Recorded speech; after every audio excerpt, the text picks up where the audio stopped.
El sacerdote que embarazó a las monjas Puebla, México, 1939. El convento de Santa Clara de Asís se alzaba en las afueras de Puebla como una fortaleza de piedra volcánica y silencio.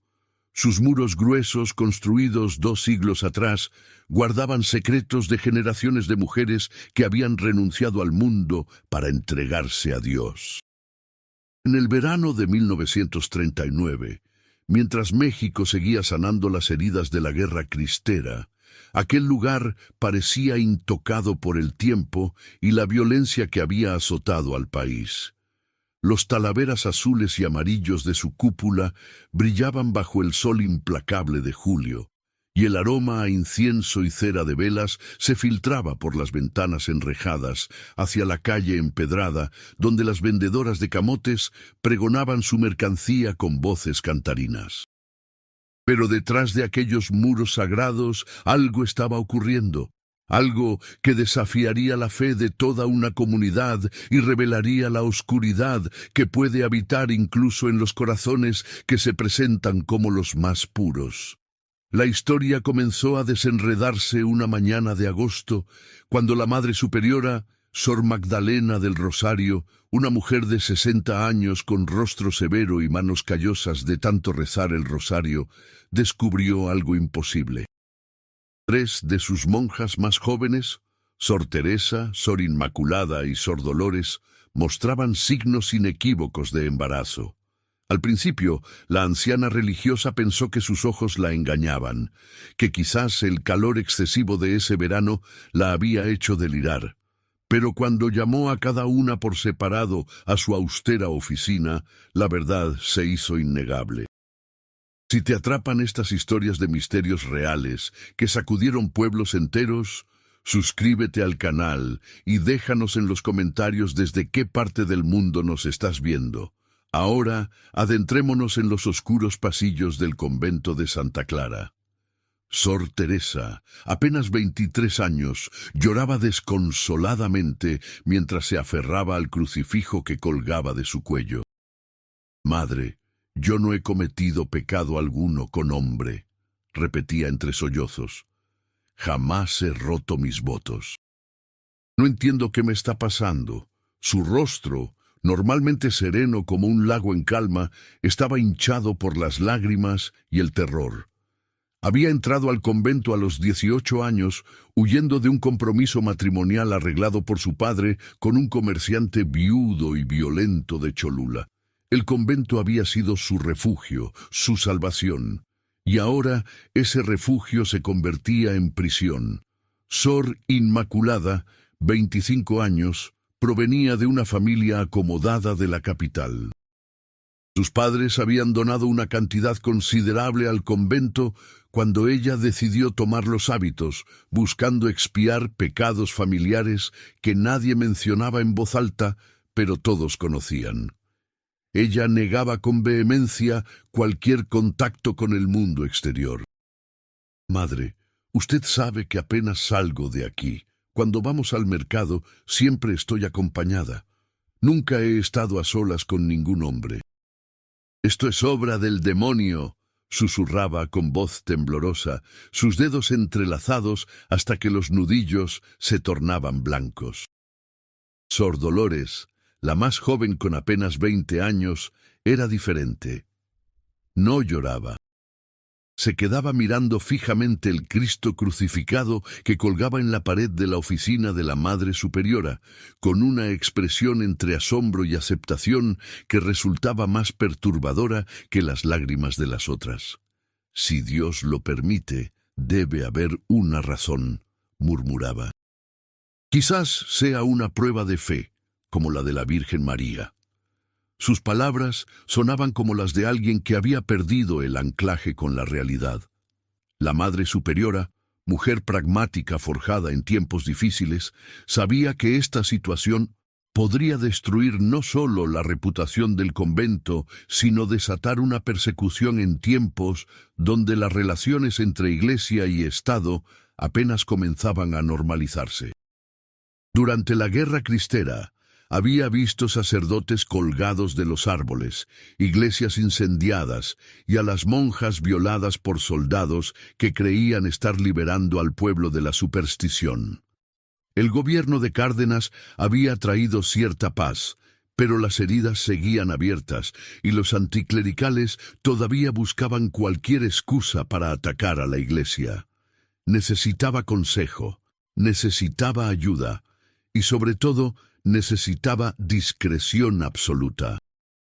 Esa misma tarde, mientras el sol comenzaba a descender tiñendo el cielo de naranjas y púrpuras, la Madre Superiora mandó llamar al único hombre en quien confiaba plenamente, el padre Ezequiel Montes, párroco de la iglesia de San Francisco, confesor del convento y figura respetada en toda Puebla.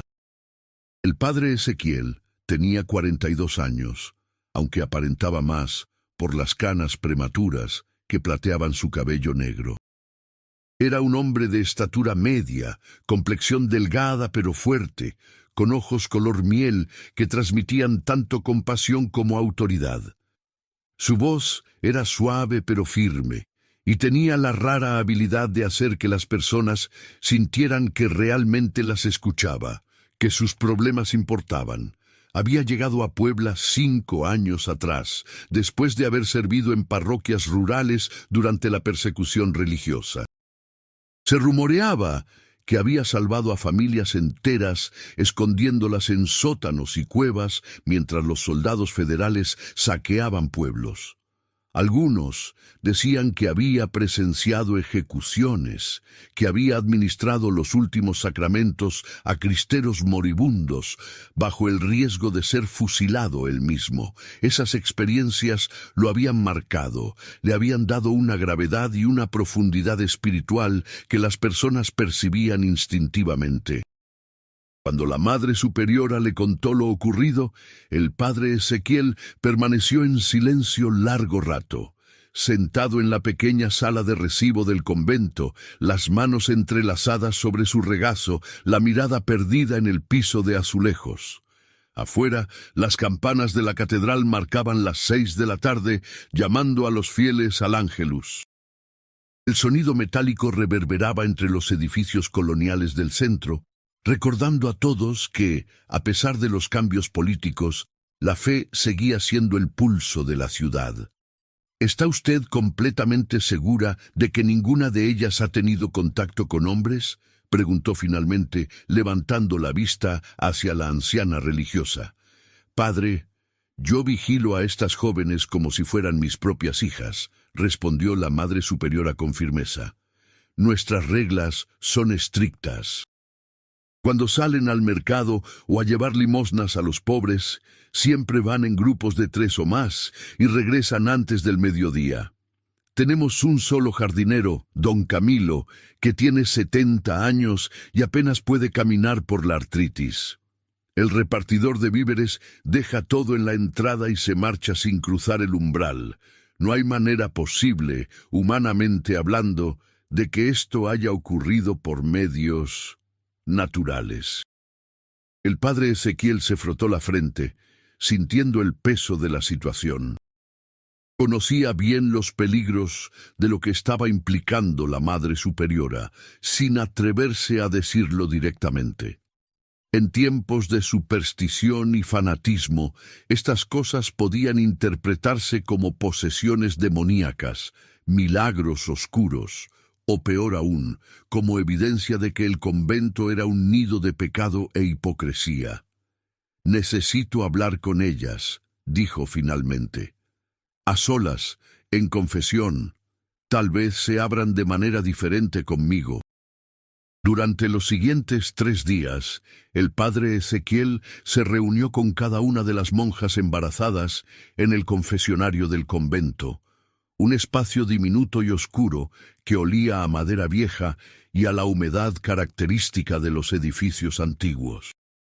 Las sesiones duraban horas. A través de la celosía tallada, escuchaba las mismas historias una y otra vez, con pequeñas variaciones, pero un núcleo idéntico.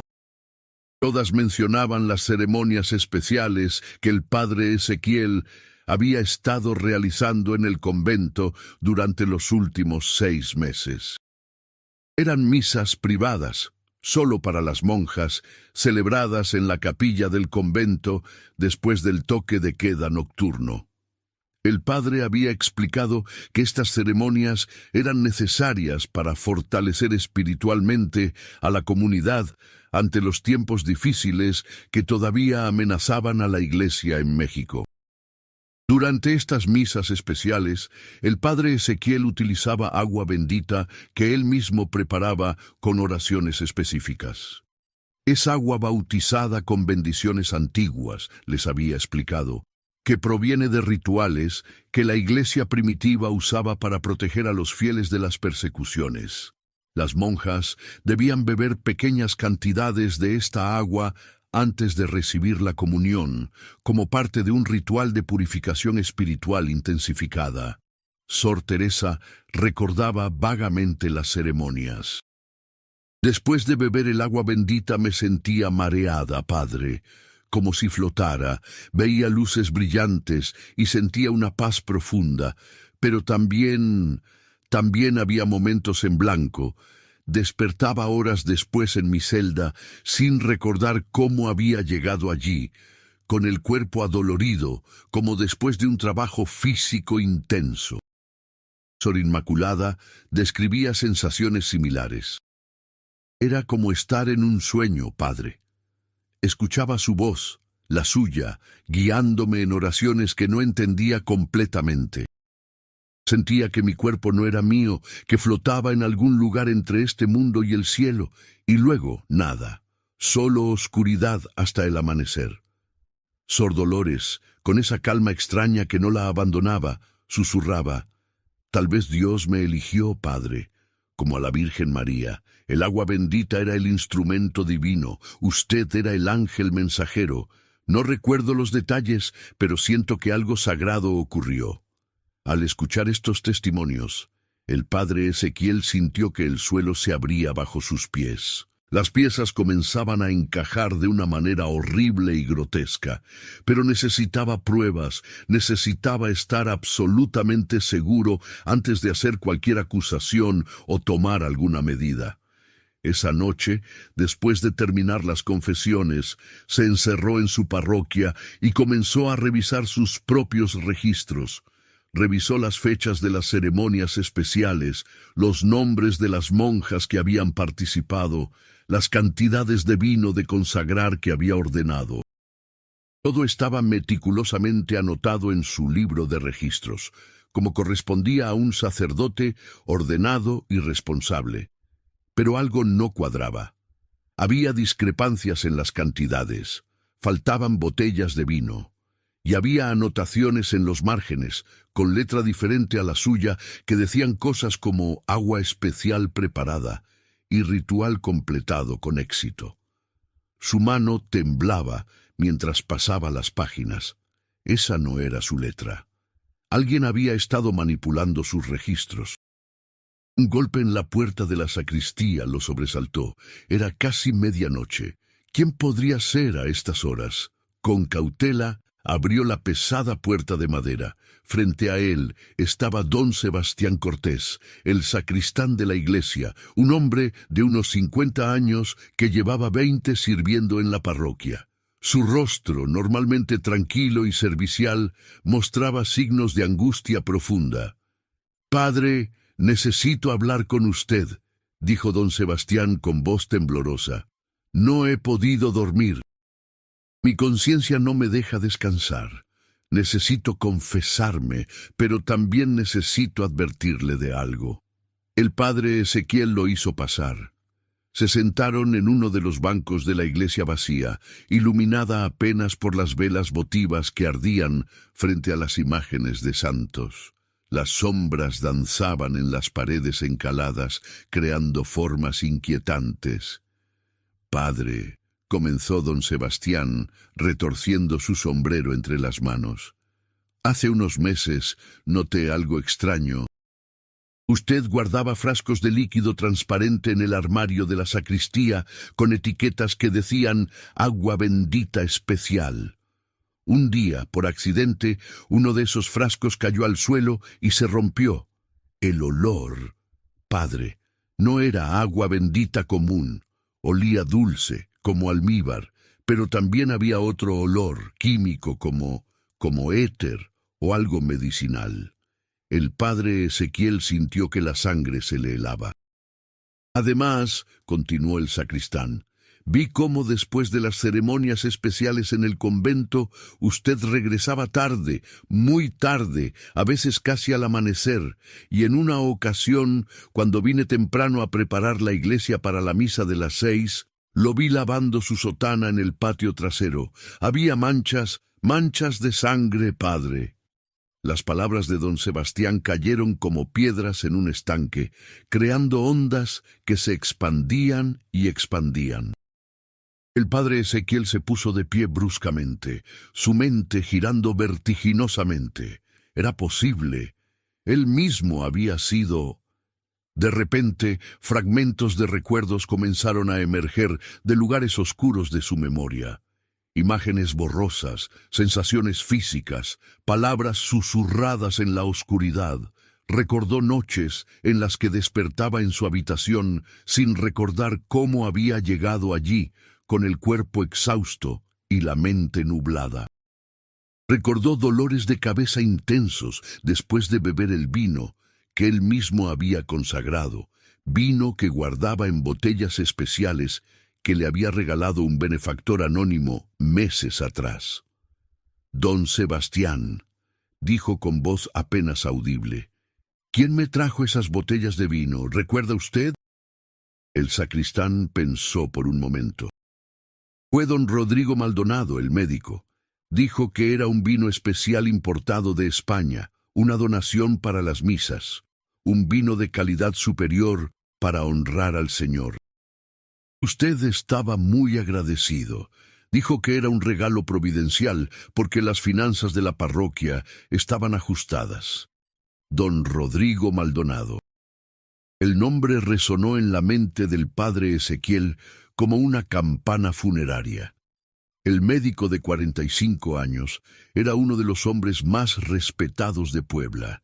Había estudiado medicina en Europa, en Alemania específicamente, antes de regresar a México. Era conocido por sus métodos modernos, por su interés en la química y la farmacología. También era conocido por su anticlericalismo discreto durante la Guerra Cristera, aunque después se había mostrado reconciliador, donando generosamente a la Iglesia como en señal de arrepentimiento.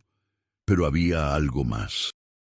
El padre Ezequiel recordó conversaciones casuales con el médico, conversaciones en las que don Rodrigo había hecho comentarios extraños sobre el control de la natalidad, sobre experimentos sociales, sobre cómo la Iglesia mantenía al pueblo en la ignorancia impidiendo el progreso científico. Había sido en tertulias, en reuniones sociales, con tono de broma aparente. Pero ahora, retrospectivamente, esas palabras adquirían un significado siniestro. «Necesito ver a don Rodrigo», dijo el padre Ezequiel, poniéndose de pie con determinación. «Ahora mismo». «Padre, es medianoche», protestó don Sebastián, «y además, si sus sospechas son ciertas, podría ser peligroso confrontarlo solo». El sacerdote se detuvo. Tenía razón. Necesitaba ayuda, pero ¿a quién recurrir? La policía era corrupta. Muchos de sus miembros todavía eran anticlericales que verían en este escándalo una oportunidad para atacar a la Iglesia. El obispo estaba en la Ciudad de México para una reunión con otros prelados. Estaba solo, o casi solo. «Vaya a buscar a don Alfonso Mendoza», le dijo a don Sebastián. El abogado es hombre de confianza y discreto. Dígale que venga de inmediato, que es un asunto de vida o muerte, y también traiga a don Camilo, el jardinero del convento. Él también necesita estar presente para atestiguar todo esto.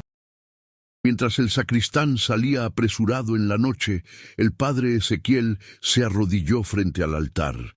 Necesitaba claridad, necesitaba fuerza, porque lo que estaba comenzando a comprender era tan monstruoso que su mente se resistía a aceptarlo completamente. ¿Había sido él mismo el instrumento de este horror? ¿Lo habían drogado, manipulado, usado como marioneta inconsciente para cometer actos abominables? ¿O había algo aún más oscuro?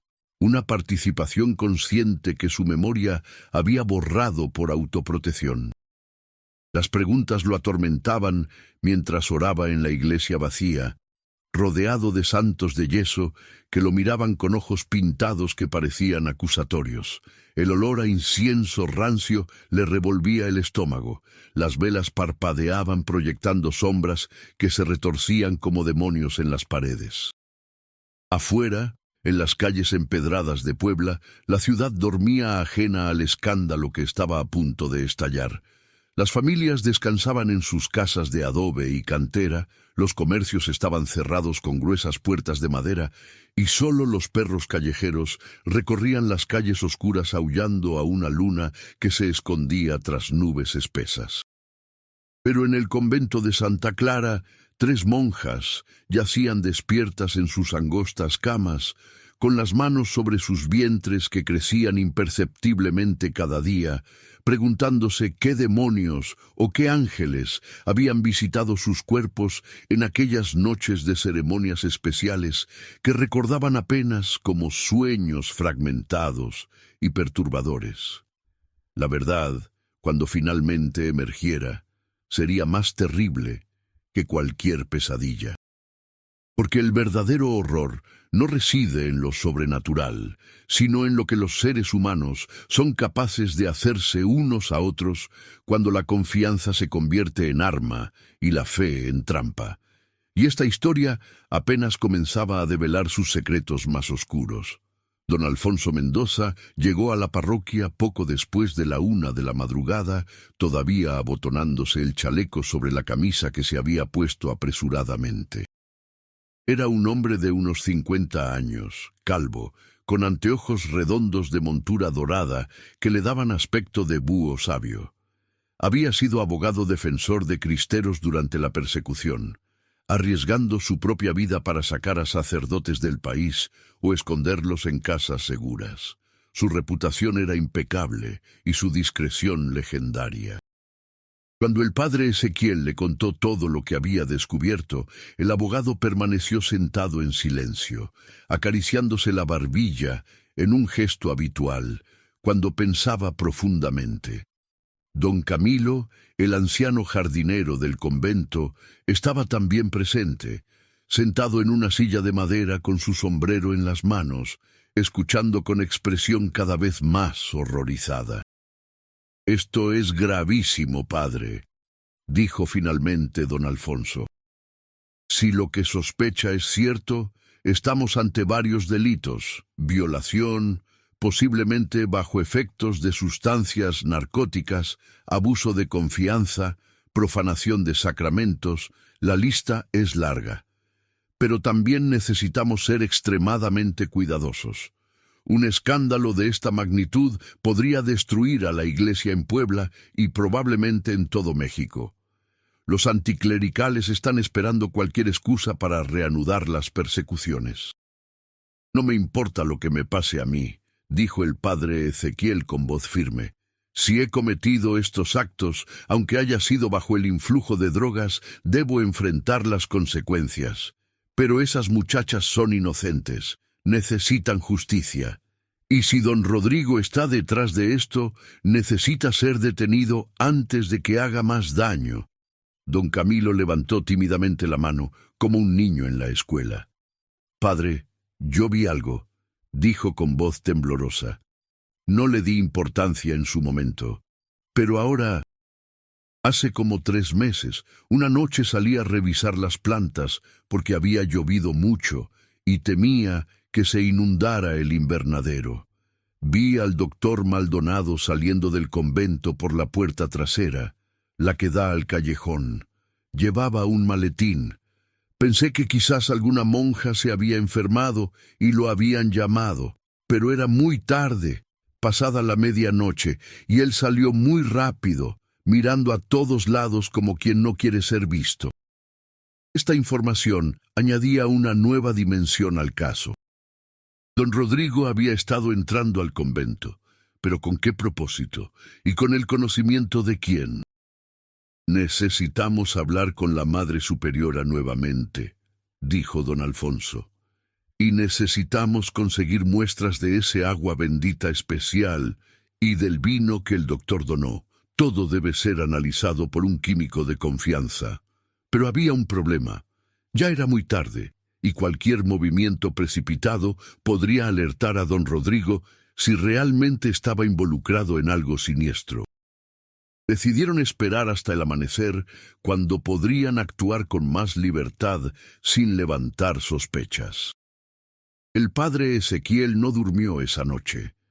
Se quedó en la iglesia, alternando entre la oración desesperada y el intento de reconstruir sus propios recuerdos de los últimos meses. Fragmentos comenzaban a emerger como piezas de un rompecabezas macabro.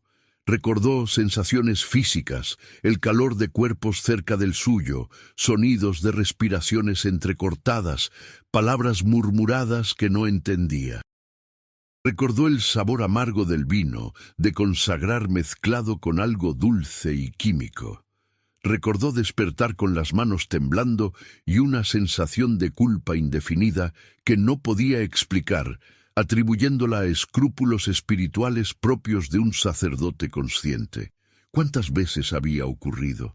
¿Con cuántas monjas? ¿Y por qué solo 3 habían quedado embarazadas? ¿Las otras habían sido más afortunadas o simplemente los efectos de las drogas habían variado? Mientras el cielo comenzaba a aclararse con los primeros rayos del alba, el padre Ezequiel tomó una decisión. No podía esperar. Necesitaba confrontar a don Rodrigo inmediatamente, antes de que el médico pudiera destruir evidencia o desaparecer. Dejó una nota para don Alfonso explicando sus intenciones y salió de la parroquia en las sombras del amanecer.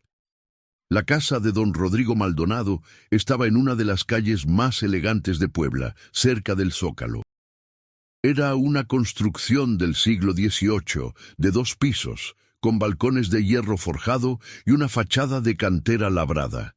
El portón principal de madera tallada estaba cerrado, pero el padre Ezequiel conocía la entrada lateral que daba al consultorio del médico, donde atendía a sus pacientes privados. Golpeó con fuerza, 1 vez, 2 veces, 3 veces.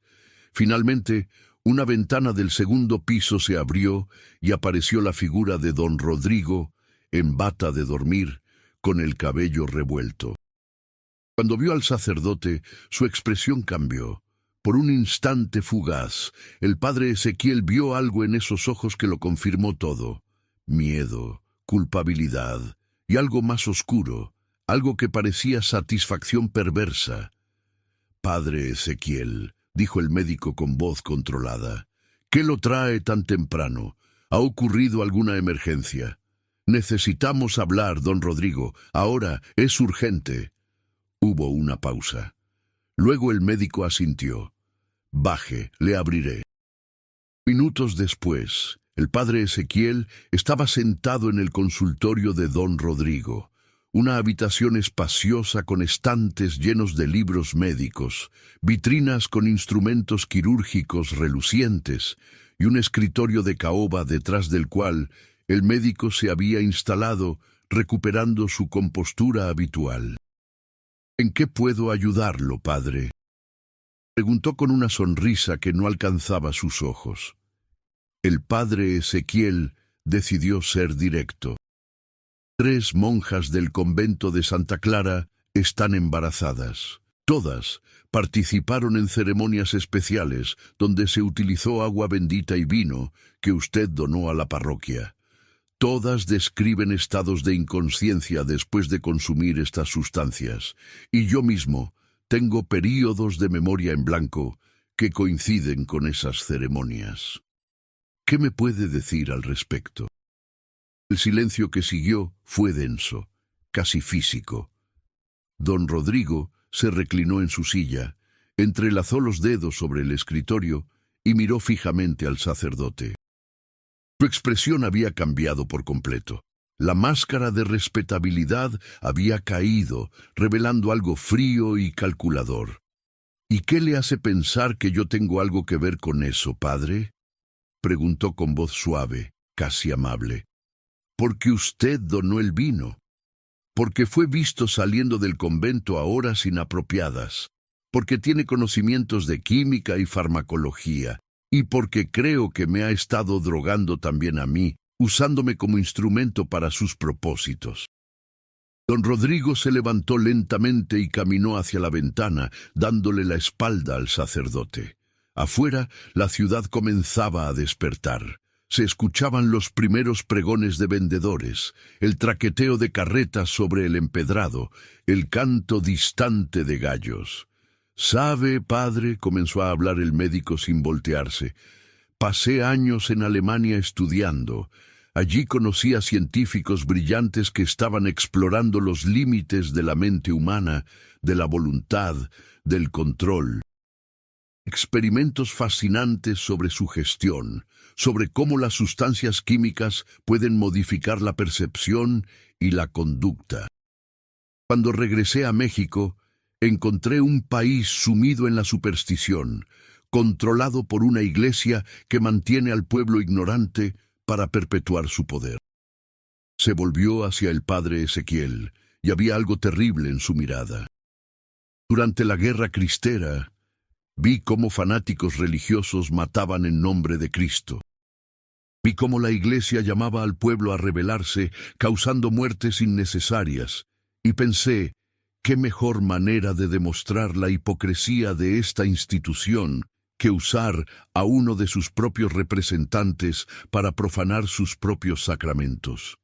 El padre Ezequiel sintió náuseas. «Entonces admite que me drogó, que me usó para violar a esas muchachas inocentes». «Violar es una palabra tan fea, padre», dijo don Rodrigo con una sonrisa torcida. «Yo prefiero pensar que llevé a cabo un experimento. Quería demostrar que incluso los más piadosos no son más que animales cuando se les priva del control consciente, y también quería crear una situación que, cuando saliera a la luz, destruyera la credibilidad de la Iglesia en esta región». La sangre hervía en las venas del padre Ezequiel. Quería golpear a ese hombre, hacerlo pagar por la monstruosidad que había cometido, pero se contuvo. Necesitaba más información. Necesitaba una confesión completa. «¿Cómo lo hizo?», preguntó con voz temblorosa por el esfuerzo de controlarse. Don Rodrigo pareció complacido por la pregunta, como un profesor ante un alumno curioso. «La combinación de clorhidrato de morfina y escopolamina es fascinante», explicó caminando hacia uno de sus estantes.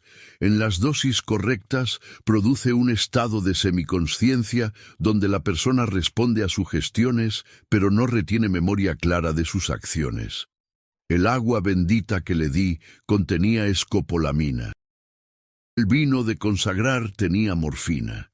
Cuando usted consumía ambos durante sus ceremonias especiales, quedaba en un estado perfecto de sugestión».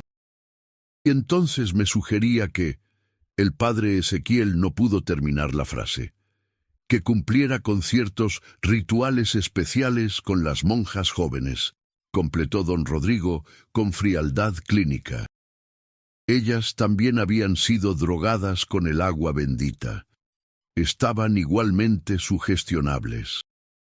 Yo estaba presente, por supuesto, para asegurarme de que todo se desarrollara según lo planeado. A veces tenía que guiarlo explícitamente, darle instrucciones. Otras veces su propio instinto tomaba el control. Es notable cómo afloran los impulsos primarios cuando se suprime el superego. El horror de lo que estaba escuchando superaba cualquier pesadilla que el padre Ezequiel hubiera imaginado. No solo había sido usado, sino que había participado activamente, aunque sin voluntad propia, en la violación sistemática de jóvenes que habían confiado en él como guía espiritual. «¿Por qué solo 3 quedaron embarazadas?», preguntó, aunque parte de él no quería saber más. «Oh, hubo más ceremonias con otras monjas», dijo don Rodrigo casualmente, como quien discute un experimento botánico. «Pero no todas resultaron en concepción. Cuestión de fertilidad, de timing en el ciclo menstrual, de variables biológicas múltiples. Honestamente esperaba más embarazos, hubiera sido más impactante, pero 3 es suficiente para el escándalo que buscaba crear». «Está completamente loco», susurró el padre Ezequiel. «Es usted un monstruo». Don Rodrigo se encogió de hombros. «Soy un científico, y también soy alguien que sufrió a manos de fanáticos religiosos. Mi hermano menor fue fusilado por soldados cristeros porque trabajaba para el gobierno federal. Tenía 18 años. Así que sí, tengo mis razones para querer ver a la iglesia destruida». El sacerdote se puso de pie, las piernas apenas sosteniéndolo. «¿Todo esto que me ha dicho, está dispuesto a repetirlo ante las autoridades?» «Oh, padre», rió don Rodrigo con amargura. «No hay autoridades que vayan a creerle a un cura sobre un médico respetado. Además, ¿quién tiene más que perder aquí? Usted es el que físicamente cometió los actos. Yo simplemente donaba vino y agua bendita. ¿Cómo iba a saber que usted las usaría de manera inapropiada? Mi palabra contra la suya, padre. Y créame, la mía pesa más en esta sociedad». El médico abrió un cajón de su escritorio y sacó un revólver pequeño. Lo puso sobre la mesa, entre ambos. «Por si acaso está pensando en hacer algo imprudente», dijo suavemente. «No me gusta la violencia, pero estoy preparado para defenderme si es necesario». En ese momento, la puerta del consultorio se abrió bruscamente. Don Alfonso Mendoza entró seguido de don Sebastián y 2 hombres más que el padre Ezequiel no reconoció inmediatamente. Luego se dio cuenta. Eran agentes del Ministerio Público que el abogado había traído. «Don Rodrigo Maldonado», dijo don Alfonso con voz oficial, «está usted detenido bajo sospecha de violación, tráfico de estupefacientes y conspiración para cometer actos criminales contra la moral pública». El médico parpadeó, sorprendido por primera vez. «¿Cómo? Dejó usted una nota explicando dónde iba, padre Ezequiel», explicó don Alfonso. «Y decidí no esperar. Estos caballeros son de Ciudad de México, enviados por el gobernador personalmente. Hay gente en el gobierno que sigue respetando a la iglesia, aunque no lo crea». Pero don Rodrigo no se rindió fácilmente. Su mano se movió hacia el revólver. Uno de los agentes fue más rápido, sacando su propia arma. «No lo haga, doctor. Será peor para usted». Lo que siguió fue un arresto tenso, pero finalmente pacífico. Don Rodrigo fue esposado, y los agentes comenzaron a revisar su consultorio, encontrando frascos con sustancias químicas, registros escritos de sus experimentos, y lo más condenatorio, fotografías. Había documentado sus crímenes, probablemente para algún propósito científico perverso o simplemente por arrogancia. Las fotografías mostraban escenas borrosas, pero inconfundibles, de las ceremonias nocturnas en el convento. El padre Ezequiel, claramente bajo efectos de drogas, con monjas en estados similares. Era evidencia irrefutable, no solo de los crímenes de don Rodrigo, sino también de la participación inconsciente del sacerdote. Cuando el padre Ezequiel vio esas imágenes, algo dentro de él se rompió. Se dejó caer en una silla, con las manos cubriéndose el rostro, sollozando como no había llorado desde que era niño. Don Alfonso puso una mano en su hombro. «Padre, usted fue víctima también», le dijo suavemente. «La ley reconoce que actuó sin voluntad, bajo coacción química. No será procesado penalmente». «Pero ante Dios», gimió el sacerdote, «ante Dios, ¿cómo puedo ser perdonado? Violé mis votos, traicioné la confianza de esas muchachas, profané los sacramentos». Dios comprende las circunstancias atenuantes mejor que cualquier tribunal humano, respondió el abogado. Y las monjas necesitarán su apoyo, no su autodestrucción por culpa, para superar esto. Tenía razón, por supuesto. Pero el conocimiento de los actos cometidos, aunque sin voluntad consciente, marcaría al padre Ezequiel por el resto de sus días. Los siguientes días fueron un torbellino de actividad. Don Rodrigo Maldonado fue trasladado a Ciudad de México para ser juzgado lejos de Puebla, donde su influencia era considerable. Las autoridades eclesiásticas fueron notificadas, y el obispo regresó apresuradamente de sus reuniones. La Madre Superiora y las 3 monjas embarazadas fueron interrogadas extensamente, pero con sensibilidad. Un médico forense confirmó los embarazos y estableció que las fechas de concepción coincidían con las ceremonias especiales. Análisis químicos del agua bendita y el vino incautados de la parroquia revelaron la presencia de morfina y escopolamina, exactamente como don Rodrigo había descrito. El escándalo, inevitablemente, comenzó a filtrarse al público. Primero fueron rumores vagos sobre problemas en el convento. Luego, artículos en periódicos sensacionalistas de la capital que hablaban de sacerdote acusado de violar monjas. La verdad completa, sin embargo, fue cuidadosamente controlada por las autoridades civiles y eclesiásticas que habían acordado trabajar juntas para manejar la crisis. Se decidió presentar al público una versión simplificada. Un médico trastornado había drogado a un sacerdote y a varias monjas como parte de un experimento criminal motivado por su odio a la Iglesia. El sacerdote era claramente una víctima, no un perpetrador. Las monjas eran víctimas inocentes de un depredador que había abusado de su acceso a sustancias controladas. Era la verdad, pero no toda la verdad. Los detalles más sórdidos, las fotografías, los testimonios explícitos de las ceremonias. Todo eso se mantuvo bajo estricto secreto para proteger la dignidad de las víctimas. El juicio de don Rodrigo Maldonado comenzó 3 meses después, en noviembre de 1939. Fue uno de los juicios más seguidos del año en México. El médico, inicialmente arrogante, cambió su táctica al ver la evidencia acumulada contra él. Su abogado argumentó locura temporal, trauma psicológico por las experiencias de la guerra cristera, trastornos mentales diversos. Pero los fiscales presentaron un caso sólido. Mostraron los registros meticulosos de don Rodrigo, demostrando premeditación y planificación cuidadosa. Mostraron sus escritos donde expresaba su intención de desacreditar a la Iglesia mediante un experimento social. Llamaron a testificar al padre Ezequiel, quien narró su testimonio con voz quebrada pero firme, asumiendo su participación inconsciente pero sin excusas. Las monjas no testificaron públicamente para preservar su anonimato, pero sus declaraciones escritas fueron leídas en el tribunal.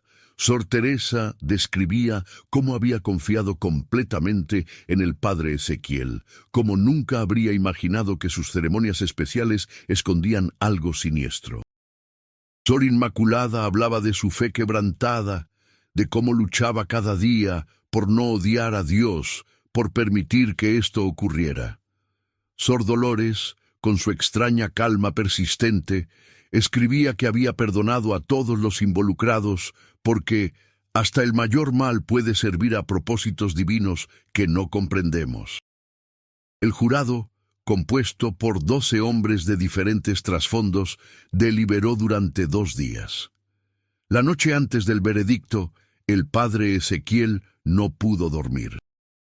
Caminó por las calles de Puebla, revisitando lugares de su ministerio, iglesias donde había celebrado bodas, casas donde había administrado últimos sacramentos, esquinas donde había consolado a pobres y necesitados. Se preguntaba si podría continuar siendo sacerdote después de todo esto. Técnicamente no había violado su celibato de manera voluntaria, pero la realidad física de lo ocurrido permanecía. Podría volver a celebrar misa sin recordar cómo esas mismas manos habían tocado inapropiadamente a jóvenes confiadas. Podría volver a confesar pecados cuando él mismo llevaba una carga que parecía imperdonable. El veredicto llegó la tarde siguiente, culpable de todos los cargos. Don Rodrigo Maldonado fue sentenciado a 30 años de prisión por violación múltiple bajo coacción química, tráfico de estupefacientes y abuso de autoridad. Adicionalmente, el tribunal ordenó que fuera evaluado psiquiátricamente de manera continua durante su encarcelamiento. Cuando la sentencia fue leída, don Rodrigo no mostró emoción visible. Simplemente miró al padre Ezequiel, quien estaba sentado en la galería pública, y articuló en silencio: «Lo siento». Pero en sus ojos no había arrepentimiento genuino, solo quizás el reconocimiento de que su experimento había fallado en su objetivo final de destruir a la iglesia. El padre Ezequiel asintió levemente, no en aceptación del perdón, sino en reconocimiento de que ambos tendrían que vivir con las consecuencias de aquellos meses oscuros para el resto de sus vidas. Las 3 monjas embarazadas enfrentaron decisiones difíciles. Sor Teresa, después de mucha oración y consulta con su familia, decidió dejar el convento y tener al bebé en casa de sus padres. Encontró consuelo en la idea de que el niño era inocente y merecía amor, independientemente de las circunstancias de su concepción. Años después, se casaría con un viudo bondadoso que aceptaría al niño como propio y encontraría una paz que nunca creyó posible. Sor Inmaculada, incapaz de reconciliarse con su situación, sufrió lo que los médicos llamaron una crisis nerviosa severa. Fue trasladada a un convento en Guadalajara, especializado en cuidar a monjas con problemas de salud mental. Eventualmente, después de dar a luz a una niña que fue adoptada por una familia devota, pudo recuperarse parcialmente, aunque nunca volvió a ser la mujer confiada y serena que había sido antes. Sor Dolores, fiel a su extraña aceptación de todo lo ocurrido, permaneció en el convento durante su embarazo. Dio a luz a un niño robusto al que llamó Miguel Ángel, porque fue concebido sin voluntad humana, solo bajo la voluntad incomprensible de Dios. Su determinación de encontrar significado divino en el horror confundía a todos, pero también inspiraba a quienes luchaban por mantener su fe después de la crisis. El niño fue eventualmente adoptado por familia lejana de la Madre Superiora, y Sor Dolores continuó su vida religiosa con una devoción aún más intensa que antes. El padre Ezequiel solicitó una exclaustración temporal de sus deberes sacerdotales. El obispo, comprensivo, se la concedió. Durante un año completo, el sacerdote vivió en un monasterio remoto en las montañas de Oaxaca, trabajando la tierra con los monjes, orando largas horas cada día, buscando paz interior y claridad sobre su vocación. Fue durante ese retiro que escribió un documento extenso dirigido al Papa, describiendo todo lo ocurrido y solicitando guía sobre si debía o no continuar en el sacerdocio. La respuesta, que llegó meses después, fue sorprendentemente compasiva.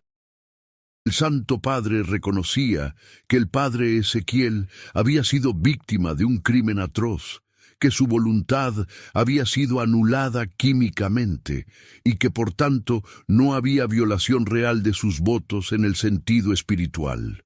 Lo alentaba a regresar a su ministerio si sentía el llamado, pero también le concedía la libertad de retirarse si consideraba que no podía continuar con paz de conciencia. Después de mucha reflexión, el padre Ezequiel decidió regresar, pero no a Puebla. Solicitó ser trasladado a una parroquia rural pobre, donde pudiera servir a los más necesitados sin el peso de su notoriedad. Le fue asignada una pequeña comunidad en las montañas de Guerrero, donde pasaría los siguientes 30 años de su vida dedicado a los indígenas pobres, construyendo escuelas, defendiendo sus derechos ante terratenientes abusivos y llevando consuelo espiritual a quienes más lo necesitaban. Nunca se casó, nunca tuvo familia propia. Su penitencia voluntaria fue una vida de servicio sin descanso, y aunque nunca perdonó completamente a don Rodrigo o a sí mismo, eventualmente encontró una especie de paz en la certeza de que Dios comprende las complejidades del corazón humano mejor que nosotros mismos. El convento de Santa Clara de Asís continuó operando, aunque bajo nueva dirección.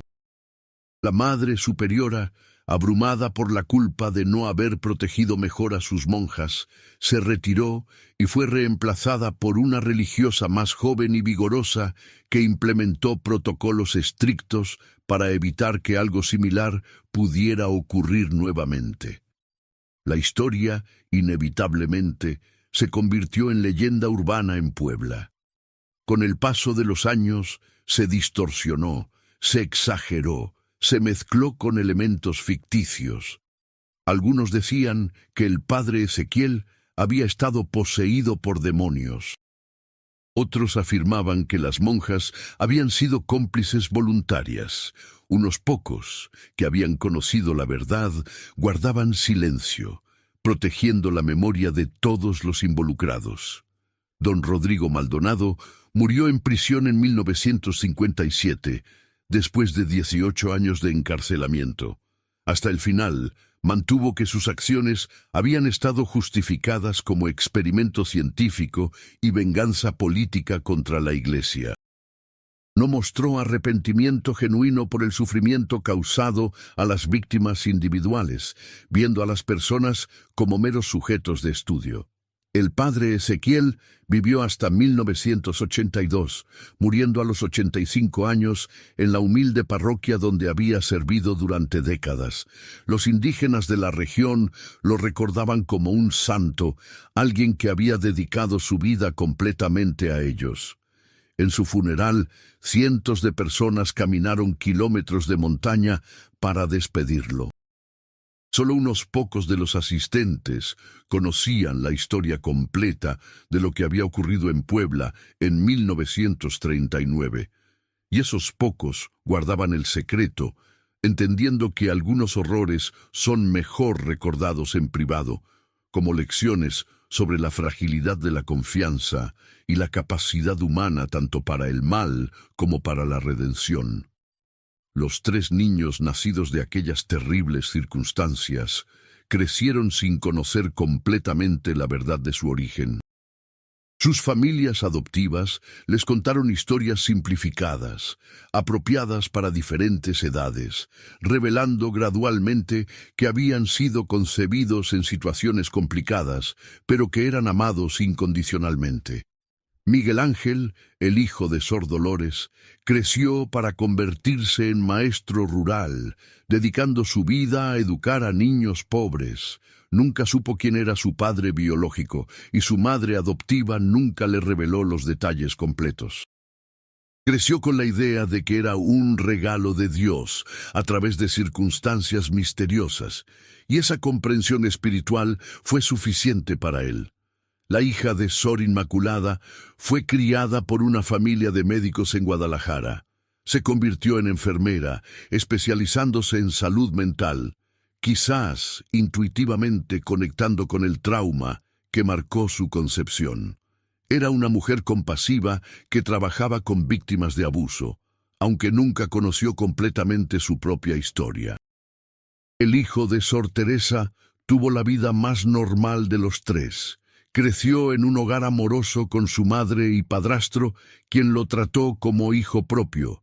Sabía que su madre había sido monja brevemente y que él había sido concebido en circunstancias difíciles, pero los detalles específicos le fueron ahorrados. Creció para convertirse en comerciante honesto. tuvo familia propia y llevó una vida tranquila en Puebla, a veces pasando sin saberlo frente al antiguo convento donde había comenzado su historia. Los archivos del caso Maldonado permanecieron sellados en el Archivo General de la Nación durante décadas. Solo investigadores con permisos especiales podían acceder a ellos, y la mayoría de la documentación había sido censurada para proteger las identidades de las víctimas. En 2015, 76 años después de los hechos, un historiador investigando sobre la Guerra Cristera y sus secuelas descubrió referencias al caso en documentos desclasificados. Solicitó acceso a los archivos completos, iniciando un debate sobre si estas historias debían permanecer ocultas o si había valor histórico en conocer la verdad completa. Las organizaciones de derechos de víctimas argumentaron que revelar los detalles sería revictimizar a las familias de las monjas, muchas de las cuales aún vivían. Los historiadores argumentaban que la verdad, por dolorosa que fuera, era importante para comprender la complejidad de las relaciones Iglesia-Estado en México y los peligros del fanatismo en ambos lados del espectro ideológico. El debate continuaba sin resolverse cuando, en 2020, falleció la última persona con conocimiento directo de los hechos, un sobrino de Sor Teresa que había conocido la historia completa de su tía. Con su muerte, el caso pasó definitivamente del reino de la memoria viviente al de la historia documentada. El convento de Santa Clara de Asís sigue funcionando hoy en día, aunque con una comunidad muy reducida de monjas ancianas. Las generaciones actuales de religiosas conocen vagamente que algo terrible ocurrió aquí hace muchos años, pero los detalles se han perdido en el tiempo. A veces, turistas que visitan las iglesias coloniales de Puebla preguntan sobre el convento, atraídos por rumores de la historia del sacerdote y las monjas. Los guías turísticos suelen desviar la conversación hacia aspectos arquitectónicos o artísticos del edificio, evitando adentrarse en temas incómodos. Pero en las noches silenciosas, cuando las calles empedradas de Puebla están vacías y solo se escucha el viento soplando entre los edificios antiguos, algunos dicen que se pueden escuchar oraciones susurradas saliendo del convento. No son fantasmas ni apariciones sobrenaturales, sino simplemente las monjas actuales cumpliendo con sus deberes litúrgicos, orando por la paz de las almas de todos aquellos que sufrieron en ese lugar hace tantas décadas. Y quizás, en algún nivel que trasciende el tiempo y el espacio, el padre Ezequiel también ora junto a ellas, buscando todavía el perdón que siempre se sintió indigno de recibir, aunque probablemente lo obtuvo hace mucho tiempo de aquel que ve más allá de nuestras acciones, hacia las intenciones de nuestros corazones. Esta es la historia del sacerdote que embarazó a las monjas de Puebla en 1939, una historia de horror muy humano, de confianza traicionada, de fe cuestionada y a veces restaurada, de víctimas que encontraron diferentes caminos hacia la sanación, y de un perpetrador que nunca entendió verdaderamente el daño que causó. No hay final feliz aquí, porque en la realidad el horror genuino no se resuelve con desenlaces limpios. Pero hay supervivencia, hay resiliencia y hay la comprensión de que incluso en las situaciones más oscuras, las personas pueden encontrar maneras de continuar, de reconstruir sus vidas, de extraer significado del sufrimiento. Y esa, quizás, es la lección más importante, que el verdadero horror no viene de lo sobrenatural, sino de lo que los seres humanos somos capaces de hacernos unos a otros cuando la maldad se disfraza de ciencia, de venganza o de cualquier ideología que deshumaniza a sus víctimas. Que esta historia sirva como recordatorio de que la confianza es sagrada, que el abuso de poder en cualquier contexto es imperdonable, y que las víctimas de tales crímenes merecen nuestra compasión, no nuestro juicio. Y que descansen en paz todas las almas marcadas por aquellos días oscuros de 1939 en Puebla, México, cuando el agua bendita se convirtió en veneno y la fe fue usada como arma. 86 años después de aquellos acontecimientos que sacudieron los cimientos morales de Puebla, la ciudad había cambiado irreconociblemente. Los edificios coloniales seguían en pie, restaurados y protegidos como patrimonio histórico, pero ahora compartían espacio con construcciones modernas de cristal y acero. Las calles empedradas habían sido parcialmente reemplazadas por asfalto, y donde antes caminaban vendedores ambulantes con sus pregones, ahora circulaban automóviles y turistas con teléfonos móviles fotografiando cada rincón pintoresco. El convento de Santa Clara de Asís, sin embargo, permanecía casi intacto. Sus muros de piedra volcánica desafiaban el paso del tiempo, aunque ahora lucían más grises, más cansados. La comunidad religiosa se había reducido a solo 7 monjas, todas mayores de 60 años. No había vocaciones nuevas. Los jóvenes de 2025 no sentían el llamado a la vida contemplativa como las generaciones anteriores. El mundo había cambiado, y con él la manera en que las personas buscaban trascendencia. Sor Beatriz, la actual Madre Superiora, tenía 72 años y había ingresado al convento en 1975, mucho después de los acontecimientos de 1939. Pero conocía la historia. Todas las superioras la conocían, transmitida de una a otra como un secreto terrible que debía ser recordado para que nunca se repitiera. Una tarde de noviembre, mientras organizaba los archivos antiguos del convento en preparación para una eventual digitalización que el obispado había ordenado, encontró una caja de metal oxidado escondida detrás de otros documentos en el sótano. La caja no tenía etiqueta, pero al abrirla con cuidado, descubrió algo que le heló la sangre. Eran cartas, docenas de cartas escritas por Sor Teresa, Sor Inmaculada y Sor Dolores durante los meses posteriores a los acontecimientos de 1939. Cartas que nunca habían sido enviadas, que probablemente habían sido confiscadas por la Madre Superiora de entonces como parte del intento de contener el escándalo. Cartas dirigidas a familiares, a otras monjas, al Papa, al Padre Ezequiel y, en un caso desgarrador, cartas dirigidas a los bebés no nacidos aún. Sor Beatriz se sentó en el suelo polvoriento del sótano, con las manos temblando, y comenzó a leer. Las palabras escritas con tinta ya desvanecida revelaban una profundidad de sufrimiento que los registros oficiales nunca habían capturado completamente. Sor Teresa escribía: «Querida mamá, no sé cómo decirte esto, cómo explicarte lo inexplicable. Mi cuerpo fue violado, pero mi alma permanece pura ante Dios, ¿verdad? ¿O acaso Él me está castigando por algún pecado que no recuerdo haber cometido? Me miro al espejo y ya no reconozco a la mujer que fui.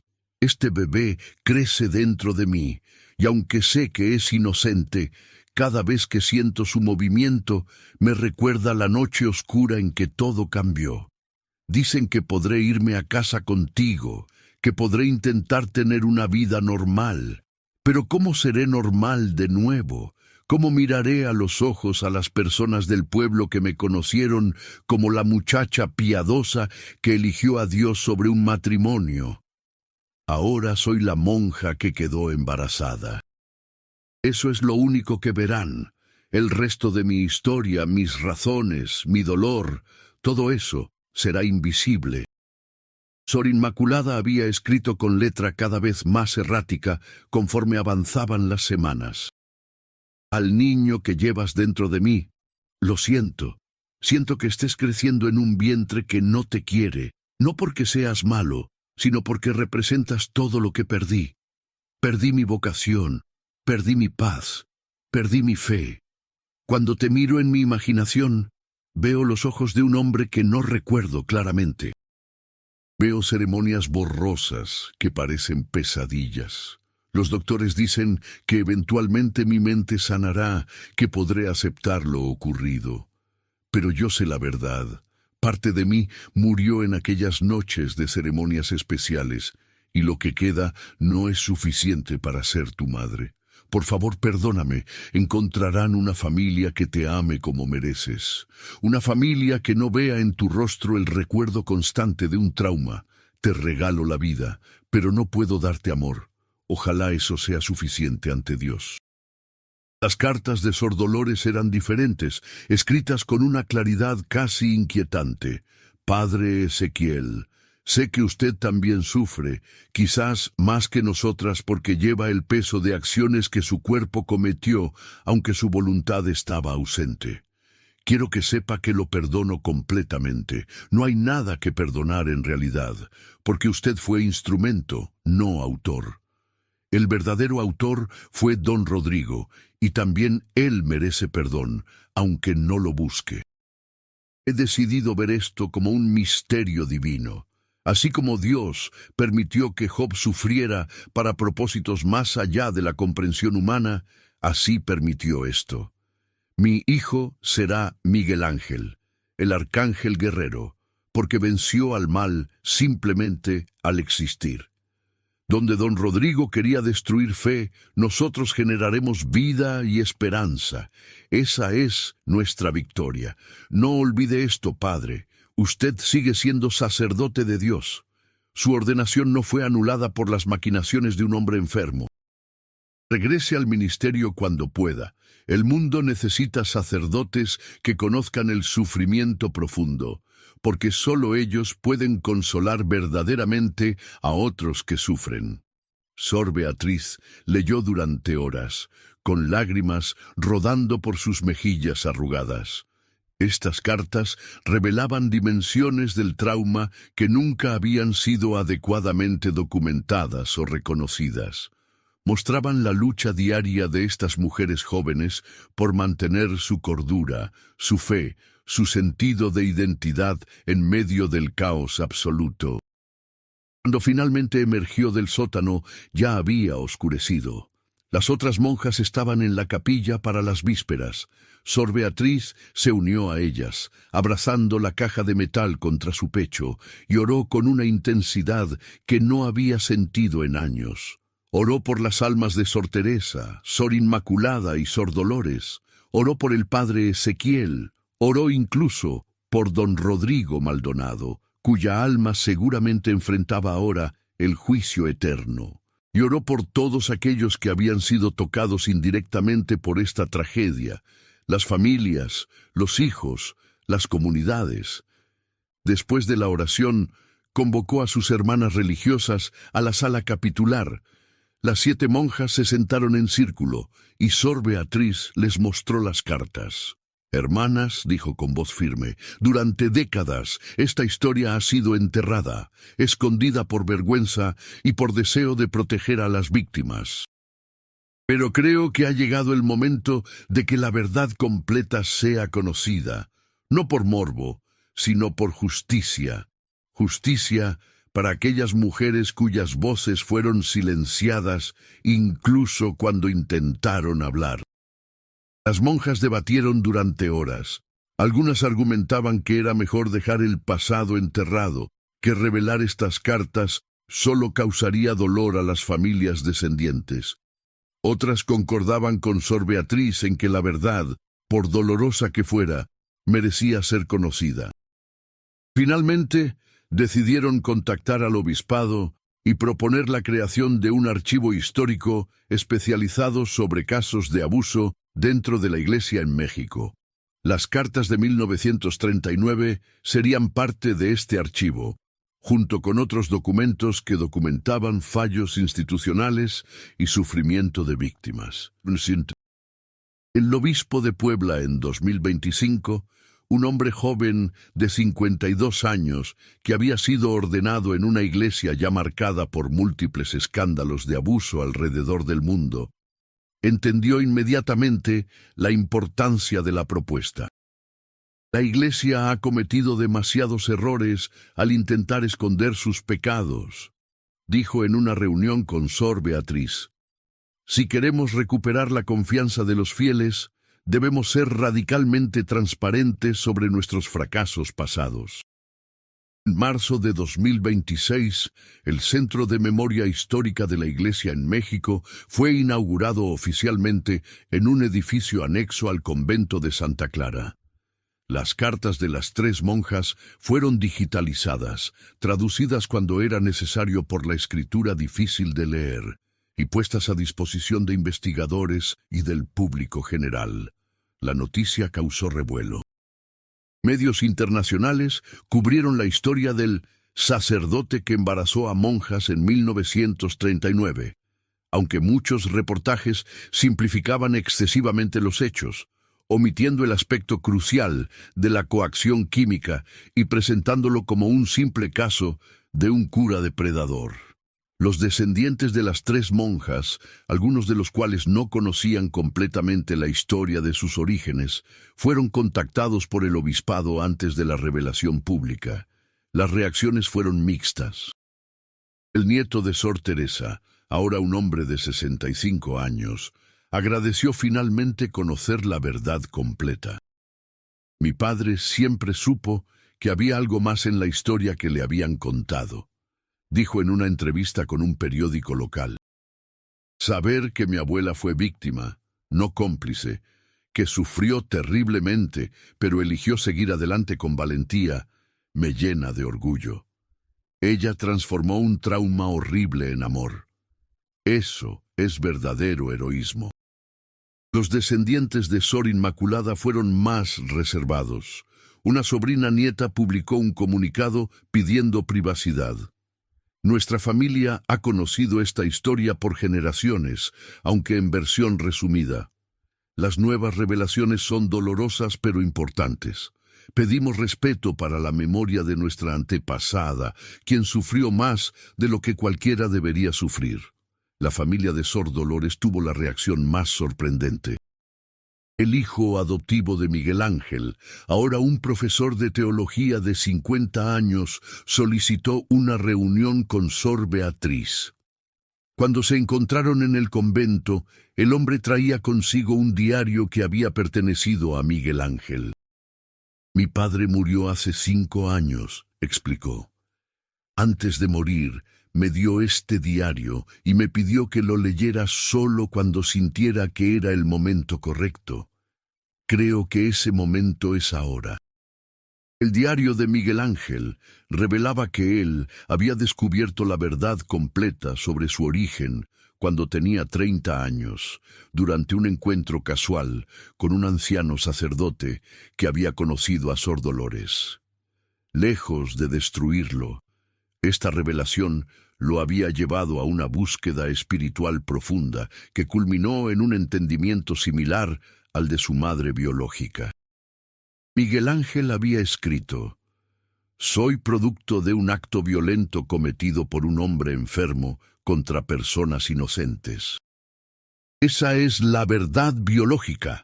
Pero también soy producto del amor de mi madre adoptiva, de la determinación espiritual de mi madre biológica de encontrar significado en el sufrimiento, de la compasión de comunidades que protegieron a víctimas cuando fácilmente podrían haberlas condenado. Esa también es verdad. ¿Cuál verdad elijo creer define quién soy? Elijo creer que mi existencia, aunque nacida del horror, puede ser instrumento de bien. Cada niño que educo, cada mente que ayudo a expandirse, es mi manera de redimir las circunstancias de mi concepción. La publicación de estos diarios y cartas desató un debate nacional en México sobre múltiples temas.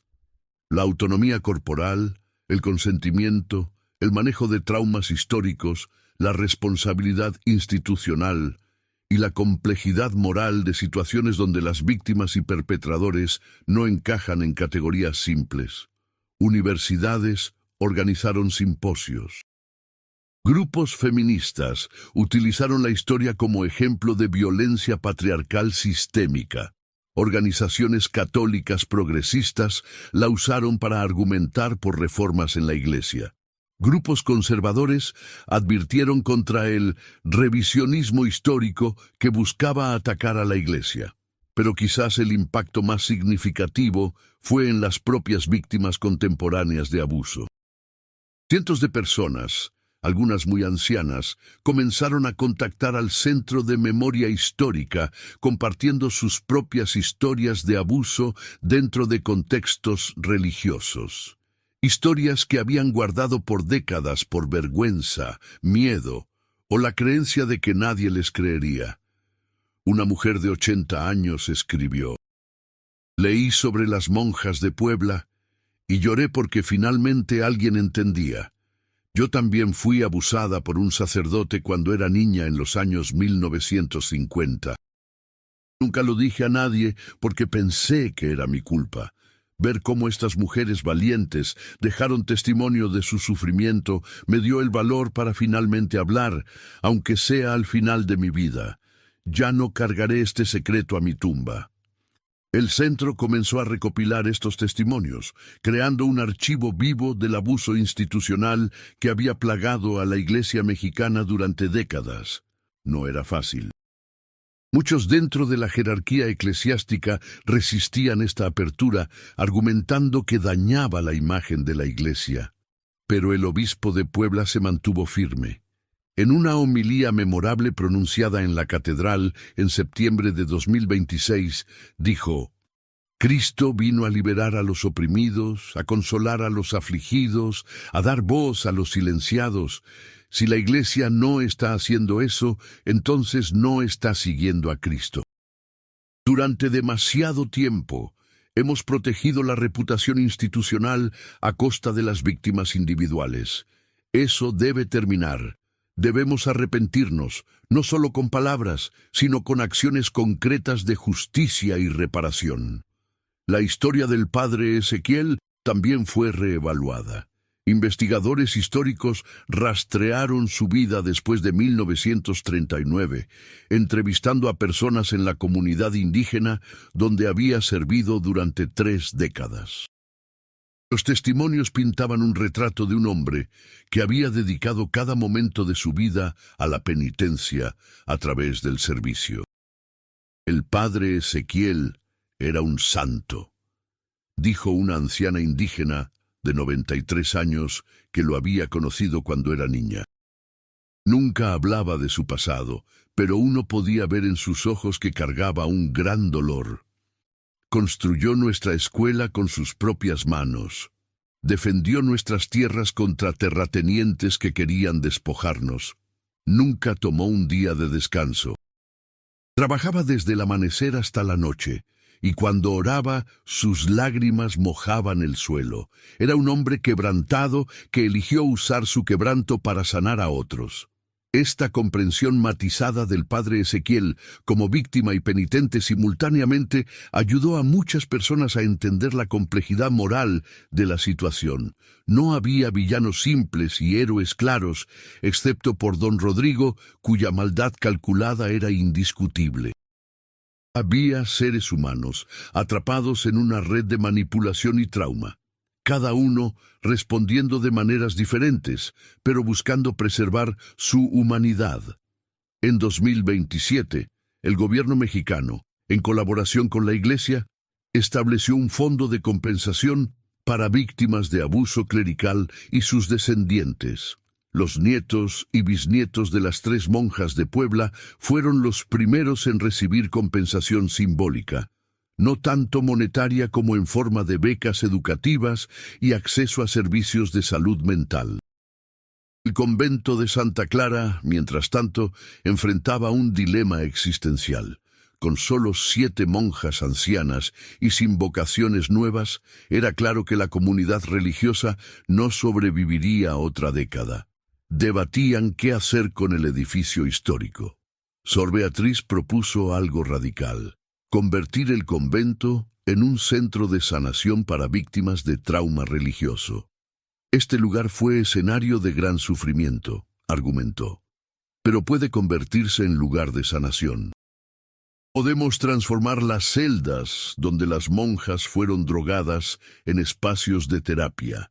La capilla donde ocurrieron las ceremonias puede convertirse en lugar de ritual de liberación para quienes cargan culpas no merecidas.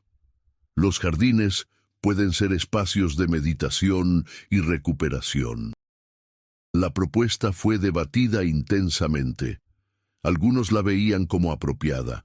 Otros la consideraban una profanación adicional del espacio sagrado.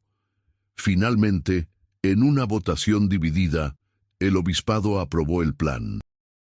En octubre de 2028, el Centro de Sanación de Santa Clara abrió sus puertas.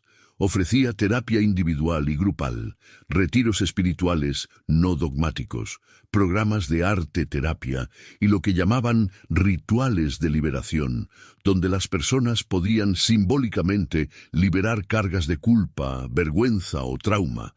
El programa fue sorprendentemente exitoso. Personas de toda América Latina viajaban a Puebla para participar. Víctimas de abuso clerical encontraban consuelo en compartir sus historias con otros que entendían.